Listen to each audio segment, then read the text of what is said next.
ನಡೆಯೋದು ಮೋದಿ ಹವಾನೆ ಒಂದೇ. ಅದು ಬೆಂಗಳೂರಿಗೆ ಬರ್ತಾ ಇದ್ದಾರೆ.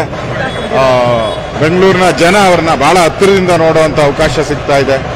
ಇಡೀ ದೇಶವನ್ನ ಅಭಿವೃದ್ಧಿ ಮಾಡಿರುವಂತ, ಅಂತಾರಾಷ್ಟ್ರೀಯ ಮಟ್ಟದಲ್ಲಿ ದೇಶಕ್ಕೆ ಒಂದು ಗೌರವ ತಂದುಕೊಟ್ಟಿರುವಂತ ಮೋದಿಯವ್ರನ್ನ ನೋಡಕ್ಕೋಸ್ಕರ ಲಕ್ಷ ಲಕ್ಷ ಜನಕ್ಕೆ ಇನ್ನೂ 2 ಗಂಟೆ ಬಾಕಿ ಇದೆ, ಆಗಲೇ ಜನ ಸೇರಿದ್ದಾರೆ ಅಂತ ಹೇಳಿದ್ರೆ ಮೋದಿ ಹವಾ ಎಷ್ಟಿದೆ ಅನ್ನೋದು ಅರ್ಥ ಆಗುತ್ತೆ. ಸರ್, ಈಗ ಮೋದಿಯವರು ಈ ಒಂದು ರೋಡ್ ಶೋ ನಡೆಸಿದ್ರೆ ಬೆಂಗಳೂರಿನಲ್ಲಿ ಎಷ್ಟು ಸ್ಥಾನ ಗಳಿಸಬಹುದು ಮತ್ತೆ ಏನೆಲ್ಲ ಪ್ಲಸ್ ಪಾಯಿಂಟ್?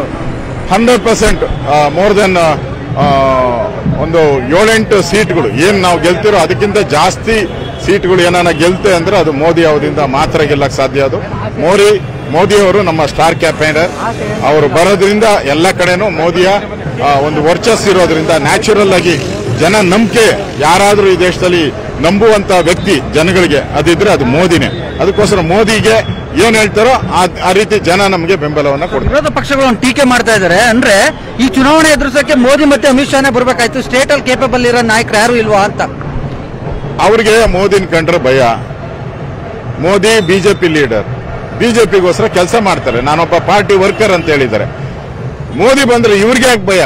ರಾಜ್ಯದಲ್ಲಿ ಯಡಿಯೂರಪ್ಪನ ತರ ಲೀಡರ್ ಕಾಂಗ್ರೆಸ್ ಅಲ್ಲಿ ಒಬ್ಬ ಇದಾರ ಯಡಿಯೂರಪ್ಪನ ತರ ತೋರಿಸಿ ನೋಡೋಣ.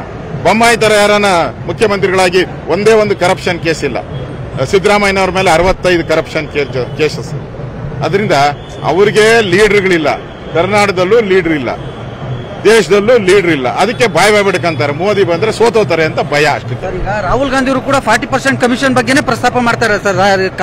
ರಾಷ್ಟ್ರೀಯ ಕಾಂಗ್ರೆಸ್ ನಾಯಕರೆಲ್ಲ ಬಂದಿಲ್ಲಿ 80% ತಿಂದು ಕಾಂಗ್ರೆಸ್ ಅವರು ಜೈಲುಗಳಲ್ಲಿ ಇದಾರೆಲ್ಲ, ಎಲ್ಲ ಬೇಲಲ್ಲಿ ಇದಾರೆ, ಎಲ್ಲ 80% ತಿಂದು. ಅದಕ್ಕೆ ಹೌದೌದು, ಈಗ ಅವ್ರು 80% ತಿಂದು ಎಲ್ಲ ಜೈಲುಗಳೆಲ್ಲ ಅವರಲ್ಲ. ಬೇಲು ಬೇರೆ ಜೈಲೆಲ್ಲ 6 ತಿಂಗಳು ಇರ್ತಾರೆ, ಬೇಲಲ್ಲಿ 1 ವರ್ಷ ಆಚೆ ಇರ್ತಾರೆ, ಕೊಲೆ ಎಲ್ಲ ಇರ್ತಾರೆ, ಒಳಗಡೆ ಆಚೆ ಬರ್ತಾರೆ. ಕೊನೆಯದಾಗಿ ಎಲ್ಲೆಲ್ಲಿ ರೋಡ್ ಶೋ ನಡೆಯುತ್ತೆ ಸರ್ ಬೆಂಗಳೂರಲ್ಲಿ?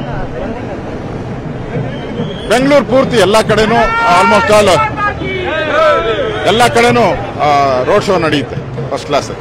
ಅದರಿಂದ ಬಿಜೆಪಿಗೆ ಒಳ್ಳೇದಾಗುತ್ತೆ, ಬಿಜೆಪಿ ಗೆಲ್ತಾರೆ, ಜನ ವಾಲಂಟಿಯರ್ ಆಗಿ ಬರ್ತಾ ಇದ್ದಾರೆ.